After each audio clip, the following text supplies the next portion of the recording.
And truth be known, I was a little jealous of Daryl going up through high school because he actually had more girlfriends than I did. But on the day we graduated black belt together, I wasn't jealous at all because he got picked as the #1 guy, and the #1 guy had to give a speech. And I watched on that day, I could tell Daryl was sweating bullets. That means he was really nervous. And I slapped him on the back and I said, "Don't worry, Daryl, you're going to be just fine." And he gave me that look again. He says, "I appreciate that." And I watched Daryl as he got up in front of the podium in front of, oh my goodness, probably about 1,000 folks. And he cleared his voice and he says, "You know, when you make it to black belt, that's a time to show an attitude of gratitude," he says.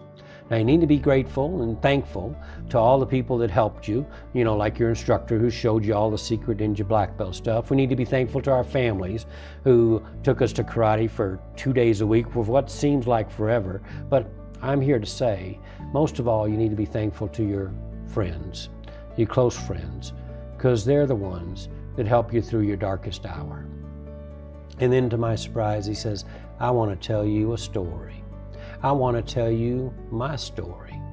And then Daryl talked about the very first day that he and I met. He recalled more details than I could ever remember.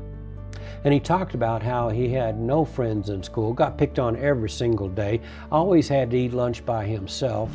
And he talked about how he made a decision earlier that day that he was going to go home and take his own life. He talked about how he cleared out his locker and was carrying all his books home so his parents wouldn't have to do that later.